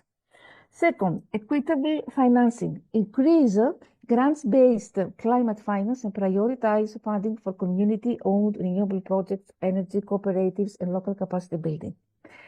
Third, technology sharing and local ownership. Remove intellectual property barriers and promote open source energy technologies tailored to local context. Social safeguards. This means mandated human rights and environmental impact assessments for all energy projects funded or endorsed by UN. And what we call justice metrics. Develop indicators to assess how energy projects contribute to or detract from climate justice goals, including impacts on equality, displacement, and employment. So the UN has a critical opportunity to lead by example, embedding justice into its framework for international cooperation, development aid, and environmental governance. Policies must go beyond carbon reduction goals to assess the social, economic, and human rights impacts. So a truly just energy transition is one that dismantles systemic inequities while building at the same time a sustainable future. By aligning its energy policies with the principles of climate justice, the UN can help ensure that the clean energy revolution benefits everyone and not just the powerful and privileged. So by concluding, I would say that as the world accelerates its shift towards renewable energy, the stakes for justice have never been higher. The UN is uniquely positioned to lead a truly equitable global energy transition, but only if it centers the voices and rights of the most affected communities. Aligning UN energy policies with climate justice, it's not just a moral imperative, it is essential for building a resilient, inclusive, and sustainable future for all. Because transformative change requires more than just new technologies. It demands a new ethic of care, accountability, and global solidarity. So let's make today a stepping stone toward deeper collaboration, practical solutions, and bold ideas. Let's empower each other to be not just participants, but pioneers in the energy transformation we need. Thank you very much for your attention and your patience. Thank you. Thank you, ma'am. That's on time, 10 minutes exactly, I guess. Thank you so much, Rania, ma'am. It's very, very inspiring. Thank you for throwing some light on how to align the UN energy policy with climate justice and action plan pathways to achieve it. I invited our next speaker, Dr. Ramu Dakshinamurthy. He's going to talk about sustainable development and human rights on and cross-cutting approach. I will give a brief introduction about Dr. Ramu Dakshinamurthy. Dr. Ramu Dakshinamurthy, an eminent youth leader of India and founder, General Secretary of the International Youth Forum and Sustainable Development Council, who represented India multiple times in the United Nations headquarters. He volunteered with international entities like the United Nations, Commonwealth, and etc. for the past few years. He also founded 2 national and 1 international organization. Dr. Dakshinamurthy Ramu has been awarded Karmaveer Chakra, Bharat Jyoti Award, and several international awards for his work towards empowerment of youth. Dr. Dakshinamurthy Ramu pursued his BTech from Anna University and Global Diplomacy at the University of London. He was an associate fellow of Royal Commonwealth Society. He is also a member of Cambridge University for the Center for the Study of Global Human Movement. Dakshinamurthy Ramu is an advocate of many inspiring programs pertaining to the rights of youth. His sensitivity towards his opinion of how he sees human rights is not about violation and violence, but pursues to find various avenues to contribute to the future of his generation, built upon meaningful values that would be accessible and serve the humanitarian needs of others. He believes that these are the tools that we should also use to empower and be empowered, and through his work find ways that would contribute to the children, youth, world peace, human rights, and humanitarian and voluntary services. Sir, very happy to have you here. Welcome, sir. The stage is yours. So, thank you, Madam Anuradha and Team IGEN for having a fantastic event. Happy for Dr. Ramesh for holding such an event today in the evening, and I congratulate him for the success for the IGEN marathon, which is going to happen. Which is going to happen in few days, and so we are Sustainable Development Council is happy to support this event. And let's come to the agenda. The United Nations adopted 2030 agenda of sustainable development goals in 2015 with a powerful promise to the citizens of this world that to leave no one behind. The scenario have been changed after the COVID. A lot of things have been happened, and we need to analyze ourselves whether we can achieve SDGs in 2030 or not. The cross-cutting section of human rights and SDG is a thing which we need to consider for development. Because the promise given by the United Nations on adopting 2030 agenda, it's deeply rooted in the foundation of human rights, the right to dignity, equality, and freedom and justice for all. Each 17 SDGs reflect on fundamental rights. Whenever we speak about eradicating poverty, SDG 1, SDG 4, ensuring quality education, promoting gender equality, and other clean water and sanitation. So whatever we speak about SDG, it's closely telling that we need to achieve the fundamental rights that have been given in the United Nations Declaration of Human Rights, which was adopted in 1947. As we move forward, we must also address the urgency of SDG 7 and 13, which is affordable clean energy and climate action. Access to energy is not a technological or an clean or an economical challenge, but it's in human rights. I personally believe that access to the energy is an basic human rights, because still millions of people lives in the energy poverty, without light, without heat, without ability to learn technologies, ability to work and to get the proper work, a decent work depends upon their education and skill. And at the same time, we need to speak about climate crisis. It's not just an environmental crisis, and it's a very big human rights crisis also, because whenever there is an climate crisis, the end of the day, the human being, they are getting affected. We need to think about how human rights and these SDGs are related. When it comes to climate crisis, we need to think about the lives under the sea, and we need to we need to consider blue economy as an which is equivalent to the GDP which we are handling in the ground. There are millions and millions lives are under the sea, and we need to work on it. The extreme weather and pollution, and these things are most vulnerable, which is deeply affecting the human rights of the people, in particularly people in the marginalized community, and who is in the people who have been drastically affected just because of the climate crises and other man-made crises like wars and other things. So our fight for clean energy and our commitment to the climate action must be also fight to justice, equality, and the human dignity. But we need to be very clear that development without rights is a fragile. If a people live in a fear, without access to the justice and the freedom to speak, there is no progress can be ever truly sustainable. There is a why human rights and SDGs are not two separate goals, and they are two sides of the same coin. So we cannot achieve goal number 16, peace, justice, and the strong institutions, without upholding the rights of every child, every woman, every person with disability, and other marginalized voice.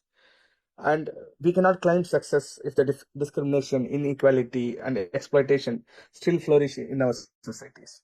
And it is our essentials to remember that young people are the key solutions. Their voice and their ideas and their courage must shape the policy and actions for the today, and ensure that more just and sustainable tomorrow.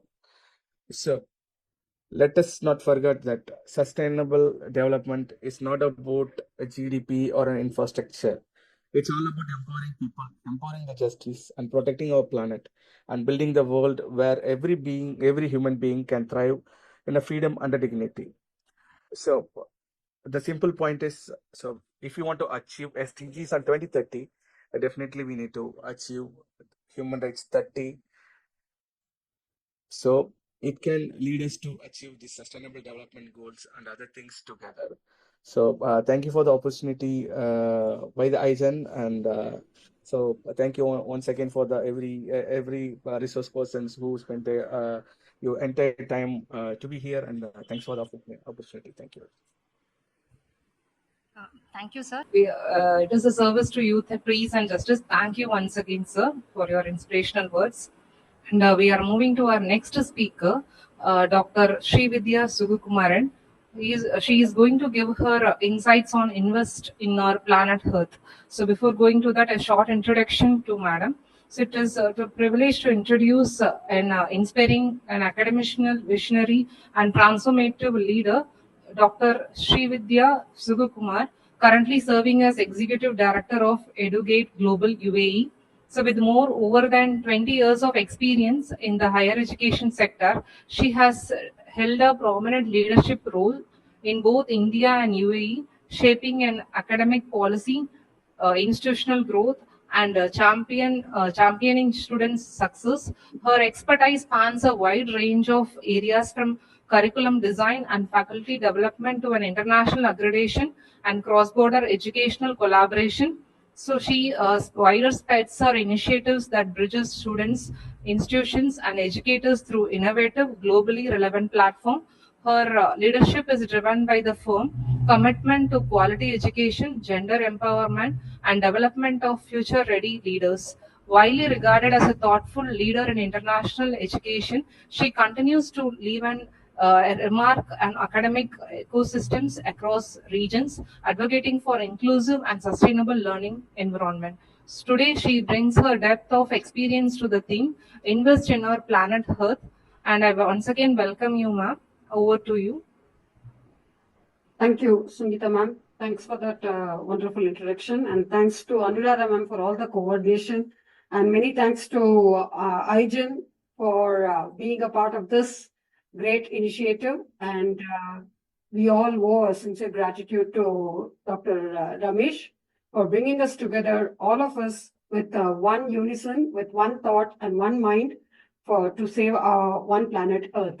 That's a great initiative. And kudos to the IGEN team and also for the great team that is One Planet, One Earth. So we are going to achieve it further without wasting much time. Let me just go on to the introduction part of it.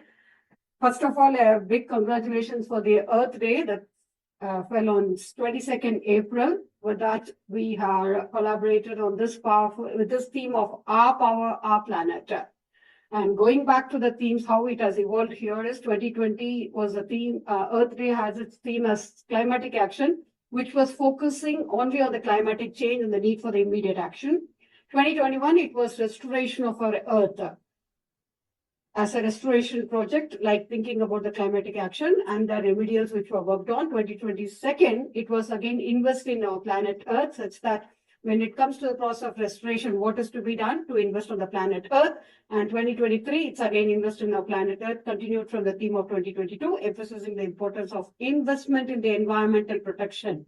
And thereby, theme of Earth Day 2024 was planet versus plastics. I think we had a very good session with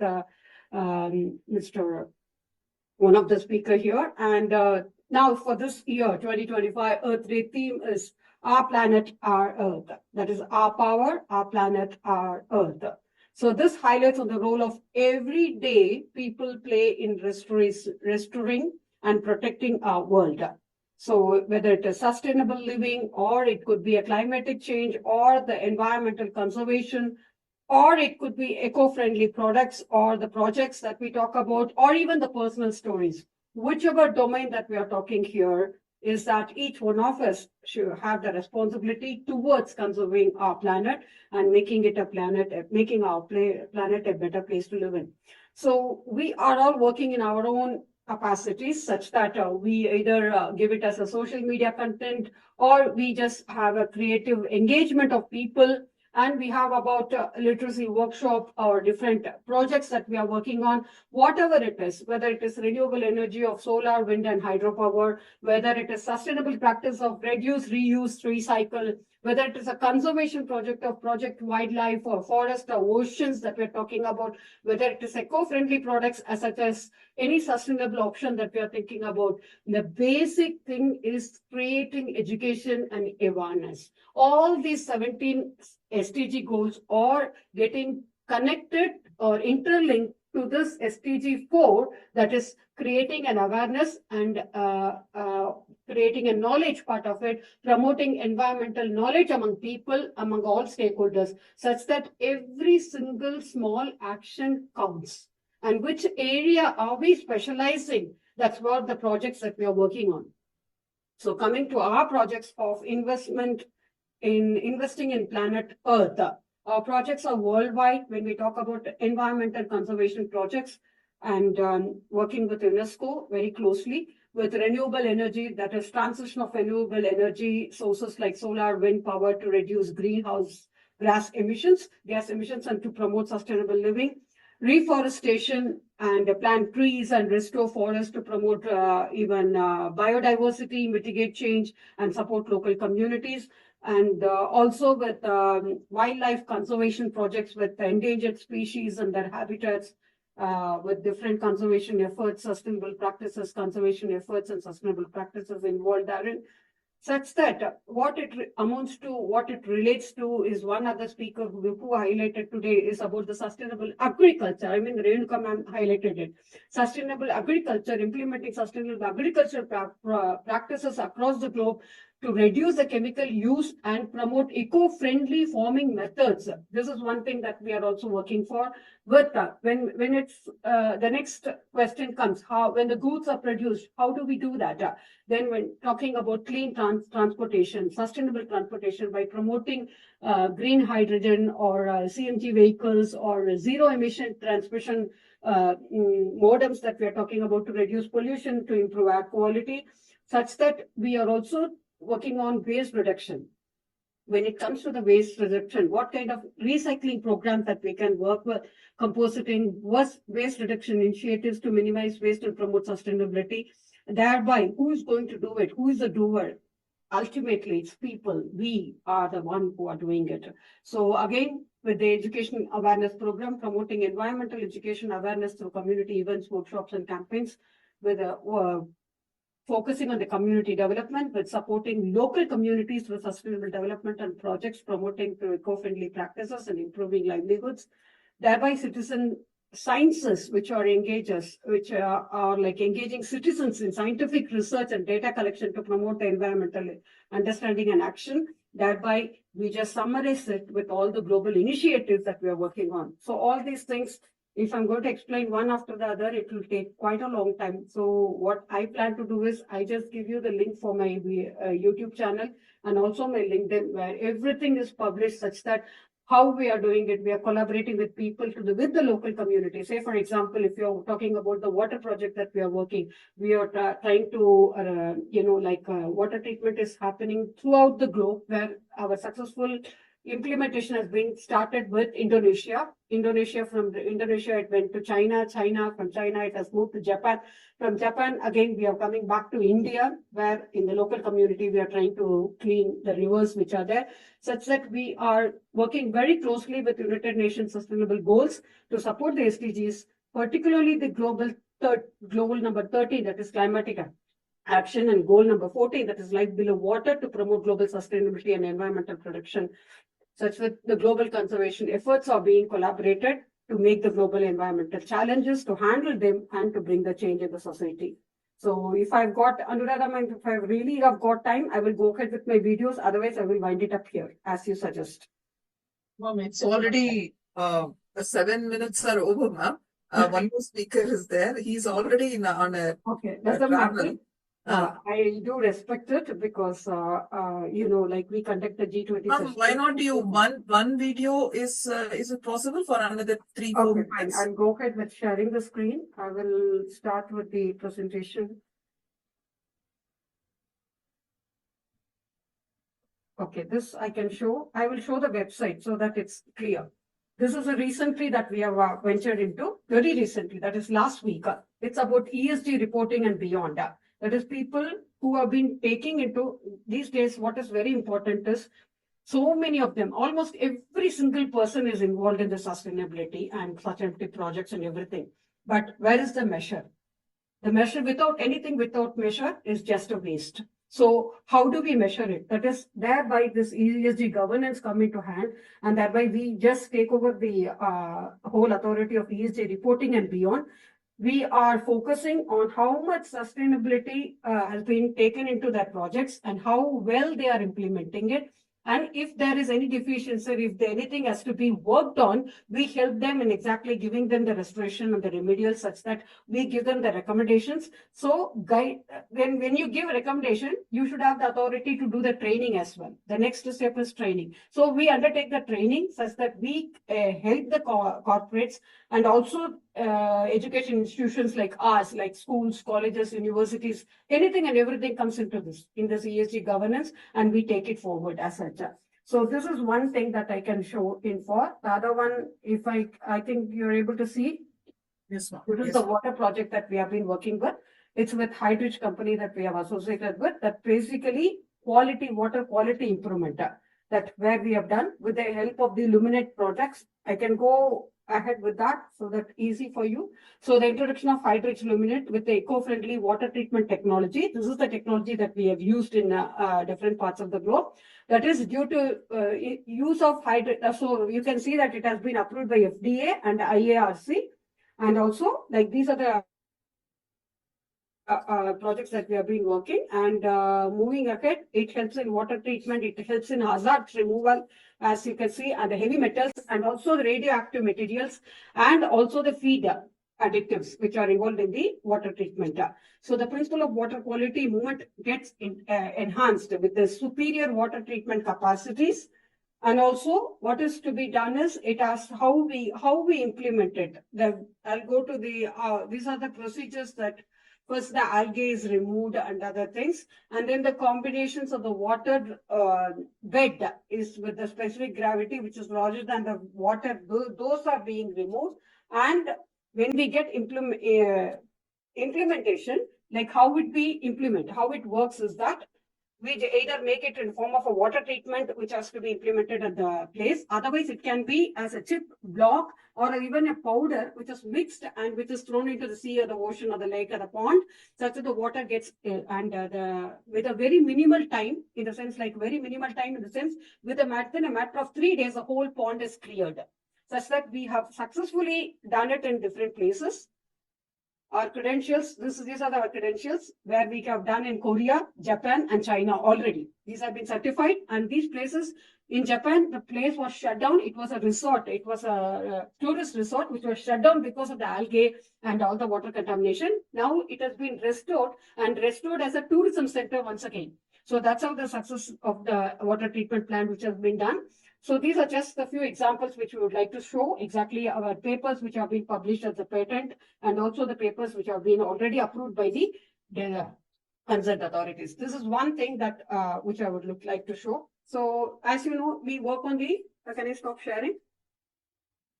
Because I need to go on to the next topic. This is about the land project that we are working, and also for the solar also we are working in different projects. That is again one other video which I can show. Otherwise, like moving further, like how to get it implemented, we get associated with almost all the education institutions across the globe.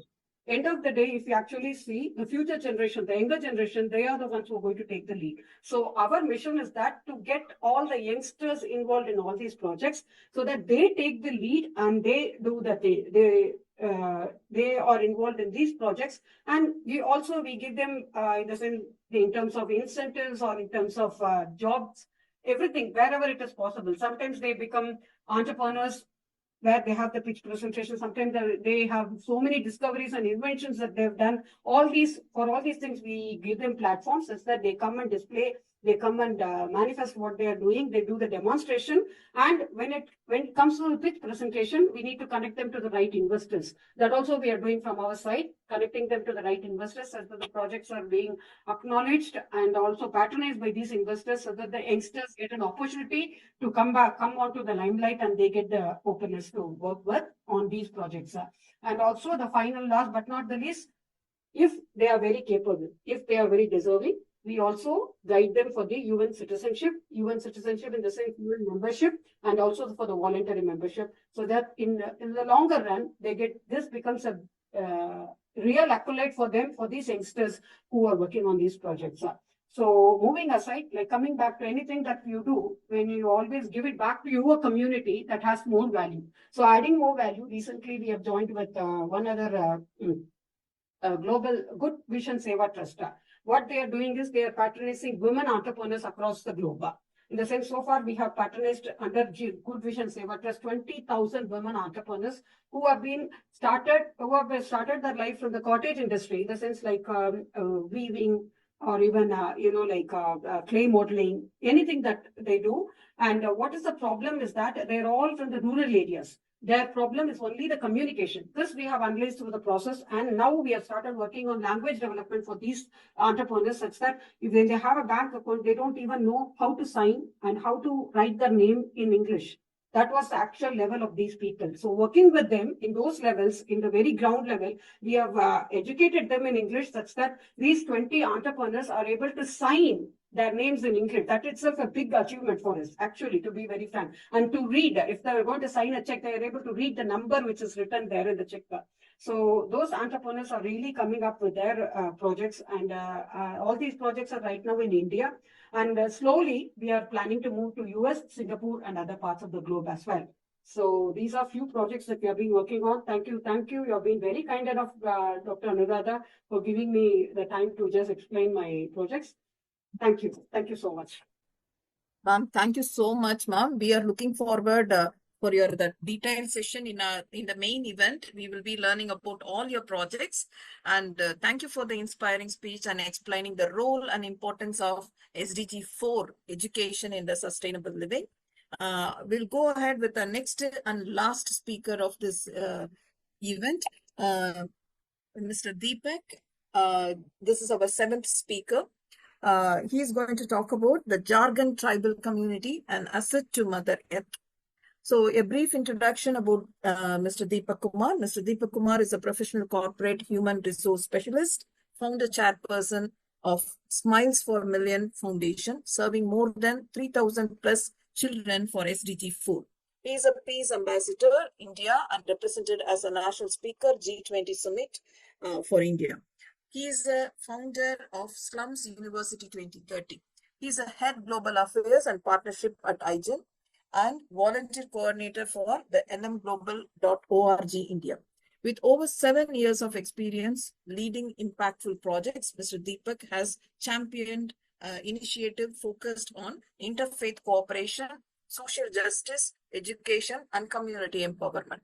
Academically, he holds a master's in business administration, in human resources management and marketing from Chandigarh University, and bachelor's of arts in political science and government from Delhi University.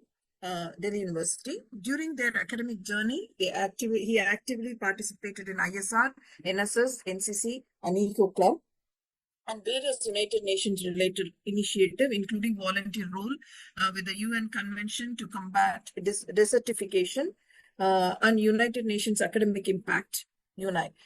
So with that brief introduction, I invite Deepak to deliver his speech. Deepak sir, are you there? Hi, thank you very much. I hope I'm audible. Yeah, you are audible, sir. Okay. So first of all, I would like to thank my mentor here, Dr. Virjan ma'am. And of course, Rania ma'am was also here. I didn't met anywhere, Rania ma'am, but of course, my mentor Virjan ma'am is here. And of course, thank you very much, IGEN team, who has been supporting for last 3 years. And it was the day one when we started. So now we have with the IGEN, our collaboration has reached in more than 117 countries. I hope this is a great achievement for all of us, and the team IGEN is doing day and night, and the very practical exposure which which the world has already seen. A lot of efforts, lot of things which has been kept by the IGEN team has given us the honor to introduce the real challenges of the world, that is environment, and the kind of things which is taking care by the IGEN team. So that is cannot be explained in words, but of course always in action. Thank you, Anuradha ma'am, and thank you entire team for giving me this opportunity. So my topic today is like the role of tribal community, and we are talking about all the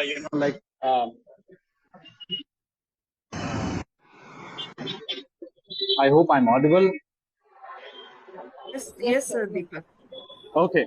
So of course we are talking about the global topic, that is environment. But I would like to tell you that the real environmentalists, they are still with us more than thousands of years, and of course in the state, one of the state in India, that is Jharkhand, where more than 500 people, they are still alive with the like assets of thousands of years ago.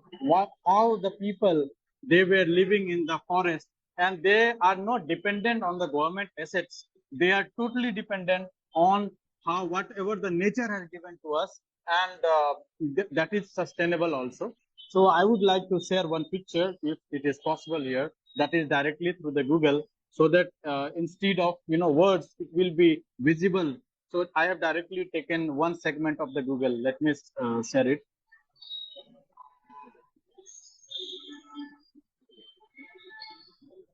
Okay, I think this is this I can share. Is this visible? Yes, Deepak. It's visible. Okay. Yes. So I can show you. These are the people, and I'm inviting the entire world who is watching us through the IGEN, that how the tribal people still in India, they are keeping the nature alive right now. And when you will visit to them, they are already very much worshipping the tree and wind and the sunlight. And this is how I've just taken some of the pictures. I would like to take you some more places. I want to show you, these are the real pictures which you can keep for your knowledge, and this also you can check this. So I want to take you, everyone who is coming to like if you are coming in the eastern part of India. So Jharkhand is a place where you will see before thousands year also how the men, means entire humanity, entire people were dependent on the nature, and the same can be seen. You can see that for the sustainable agriculture, and of course we have heard a lot of topics today on the sustainable agriculture also, but how they are sustaining their themselves. Even the government is not reaching, because they are in the middle of the middle of the living in the middle of the jungle or the forest, but they are sustaining themselves. So there are so many topics which I will be covering in the upcoming session of this IGEN, because in ENERGETHON 2025 is coming with great innovations and the action plan. So now coming back to my, I'm just stopping my screen right now.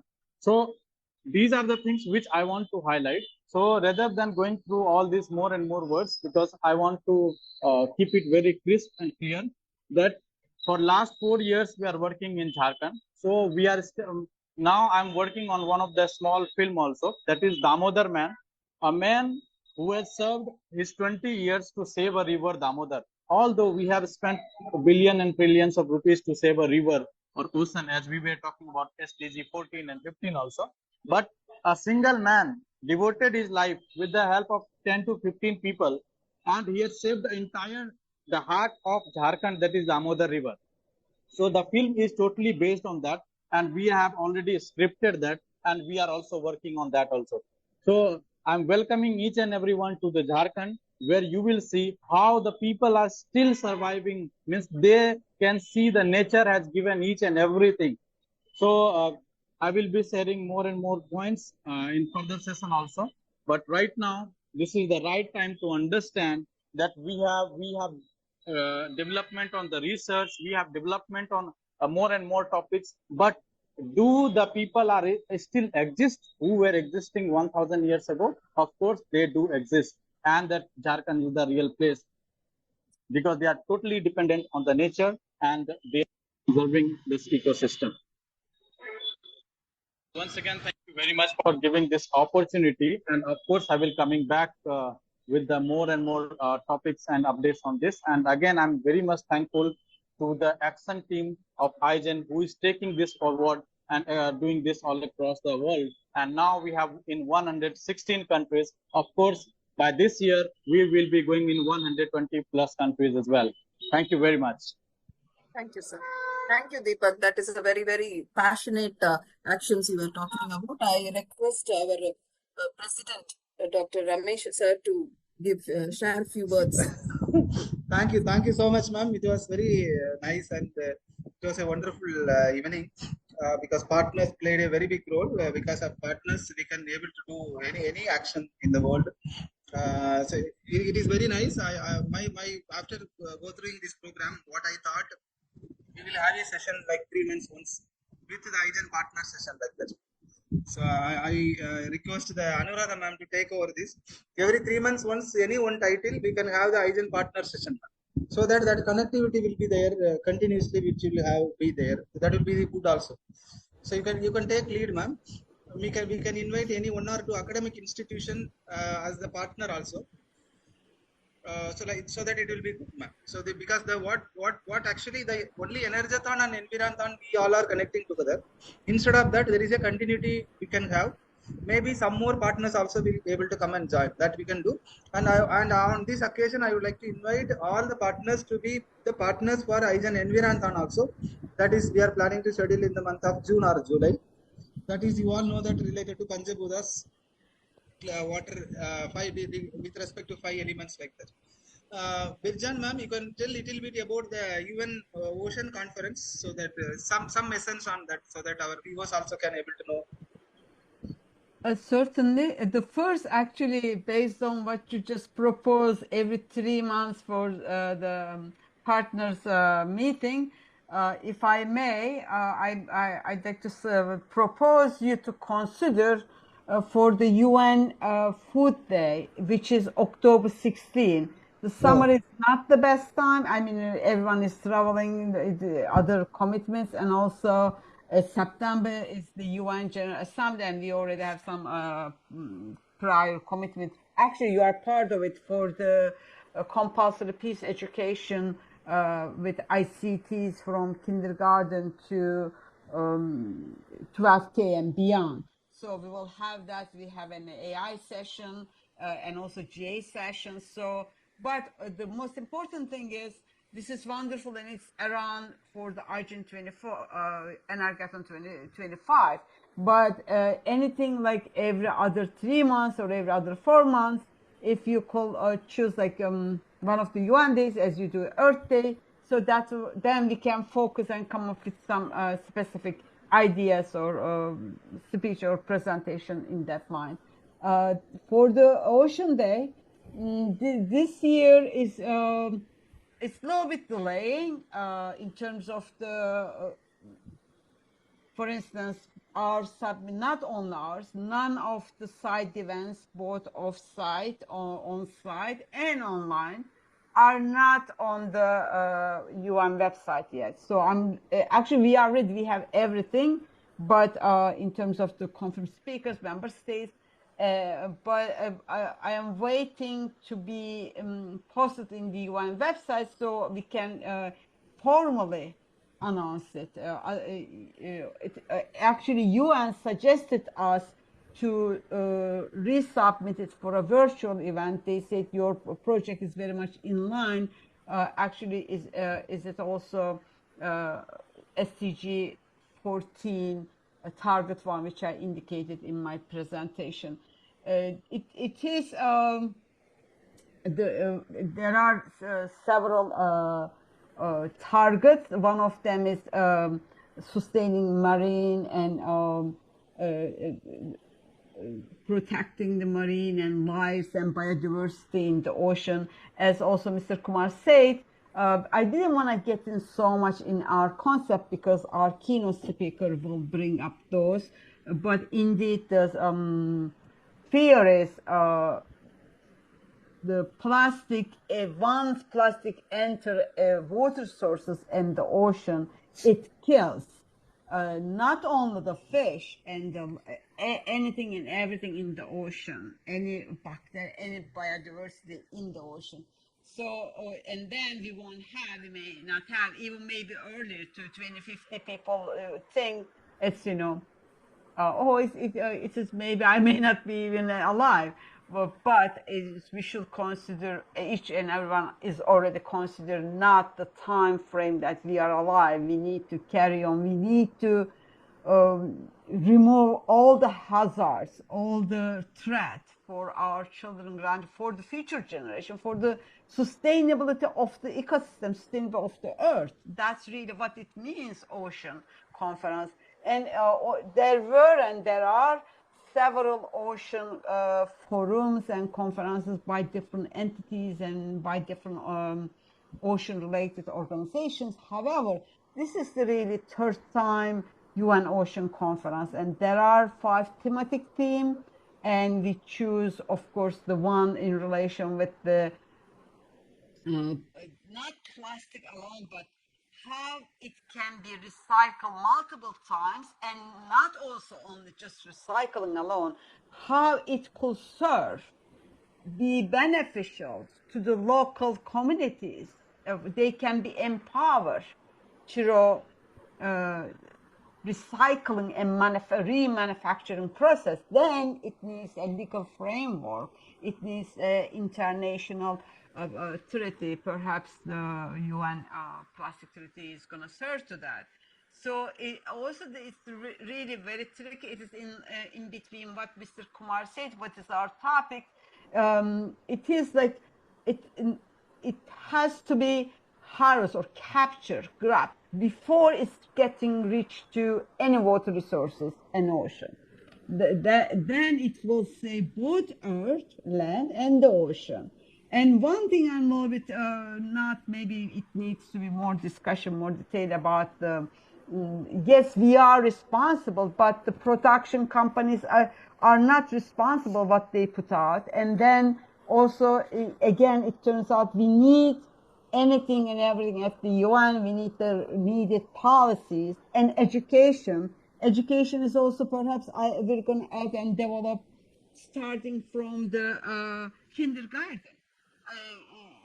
The production, I mean, even if you just pick up the recycle, but then where it's going to end up, it's going to be dumped in a land, or it's going to, then it's going to end up in one way or another in our water resources. And if it's burned, then it's going to pollute the atmosphere. So it is all interconnected. So our project is a small scale, but I think important one.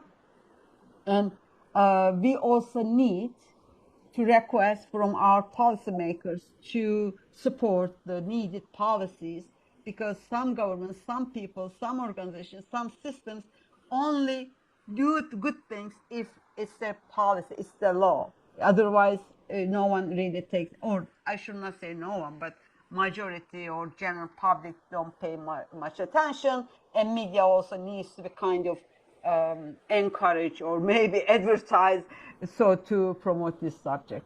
More will be shared, but maybe this is also open invitation if within anyone. You haven't responded to me, Professor Ramesh. Are you coming to Nice, France for the Yes, conference? no, I will text you, ma'am. You did? You will? So actually, what is the thing is, yesterday I attended the visa interview, the United Nations that STG conference, which is going to scheduled in the month of 25, 26, 27, 28 in Denmark. I was selected there, and I attended. Our college is sponsoring. Maybe another some 10 days waiting for visa. Once it is okay, then I am traveling there for some 10 days plan to Denmark and Alabag University, like that. So that is the challenge, ma'am. Actually, This France conference also coming immediately, June first week, like that, second week. That is the. It's overlapping. Is it overlapping? No, not overlapping, but immediately within, because again, how I can able to ask to the I need to ask to the management for support like that. That is the thing. Anyway, I will text you, ma'am, about the. Okay, the idea is maybe I will also open the invitation Yes. to the partners of the IGEN. We have quota.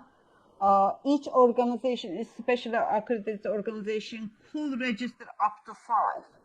And we had one from Costa Rica, and she has assigned with another UN conference. And we have one board member, she's working on it.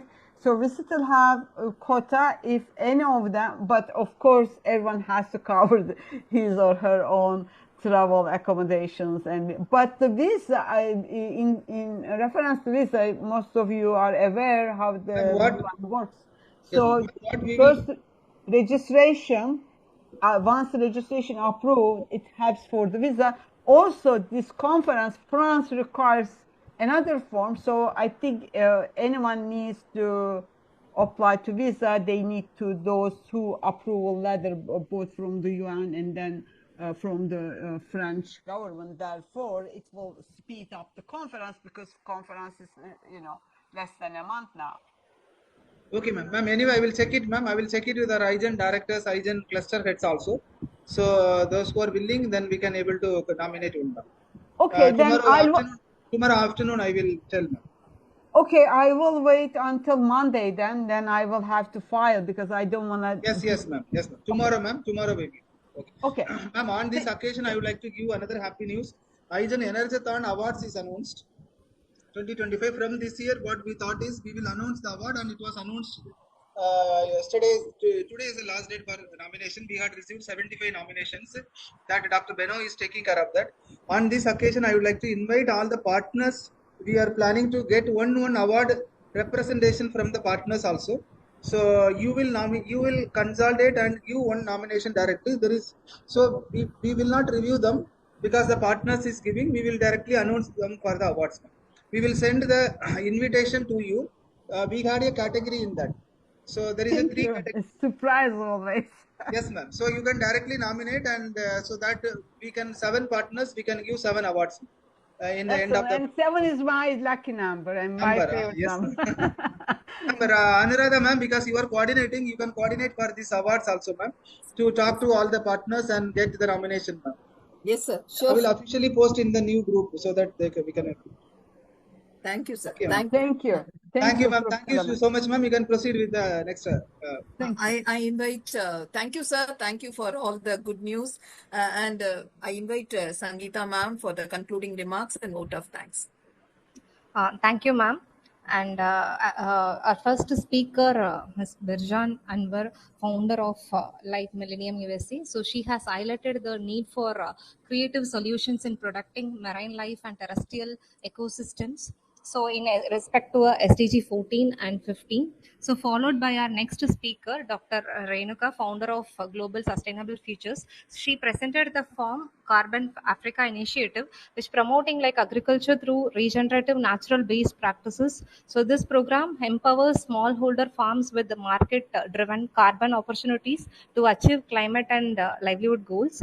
Our next speaker, Dr. P.S. Sukumar, Group CEO and Executive Director, Prithvi Grocare Private Limited. He emphasizes the importance of reducing the plastic consumption and reusing materials as the foundation step for recycling.